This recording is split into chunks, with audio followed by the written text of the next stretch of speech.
ধারণা করছেন যে আরও যে রাজনৈতিক দলগুলো আছে বর্তমানে তারা আপনাদের দলের বিভাজনকে কাজে লাগিয়ে তারা আগামী নির্বাচনে জয়লাভের চিন্তা করছে, কিন্তু এই ৪৭তম প্রতিষ্ঠা বার্ষিকীতে আমরা দেখলাম কাজী খায়রুজ্জামান শিপন, ডক্টর কাজী মনিরুজ্জামান মনির, ফারহানা জাহান নিপা আপনারা ঐক্যবদ্ধভাবে এই ৪৭তম প্রতিষ্ঠা বার্ষিকী পালন করলেন। এখান থেকে কি তাদের কি কোনো মেসেজ দেওয়া হচ্ছে যে আগামী দিনে বিএনপি ঐক্যবদ্ধ? যারা বিভাজন বলে তারা দুষ্ট চক্র, বিভাজন বলে শব্দ নাই। আমরা যারা করি, আমরা একটা দল করি, সবাই বিএনপির, সবাই আদর্শ জাতীয়তাবাদী, সবাই শহীদ প্রেসিডেন্ট জিয়াউর রহমানের। সে আদর্শগত জায়গাতে কেউ কোনো বিভাজন নাই। শুধুমাত্র নেতৃত্ব নির্বাচনের ক্ষেত্রে কে নেতৃত্ব নির্বাচিত হবে তার জন্য আমরা কদিনে কাউন্সিল হয়েছে, সেটাকে বিভাজন বলে না।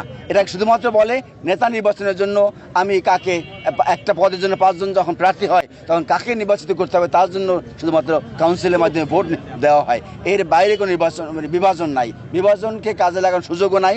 আমরা নির্বাচনের বা কাউন্সিলের আগে অনেক প্রার্থী ছিল, সেখান থেকে জনগণ বা আমাদের ভোটাররা, বিএনপির ভোটাররাই তাদের দুই ভাইয়ের মধ্যে একজনকে পছন্দ করেছে, নির্বাচিত করেছে, বাকি জনকে ফেলে দেয় নাই। উনি পরবর্তী পদে আছেন, উনি আমাদের এই কমিটি থেকে দূরে চলে যায় নাই, একই জায়গাতে তারা আছেন, একই কমিটি কাজ করছেন। অবশ্যই সেই নেতা নির্বাচনের একটা পদ্ধতি হিসাবে ডেমোক্রেটিক ওয়েসটা ফলো করা হয়েছে, যেটা শহীদ প্রেসিডেন্ট জিয়া রহমান ফলো করতেন। সেই জায়গাতে আমরা আছি। বিভাজন বলতে কোনো শব্দ নাই। আমরা সেই ঐক্যবদ্ধ বিএনপিতেই কাজ করছি। ইলেকশন বা নেতা মনোনয়ন শেষ, এখন আগামী দিনে ভোট যুদ্ধ, সেই ভোট যুদ্ধ হবে আগামী দিনে সংসদ নির্বাচনের জন্য।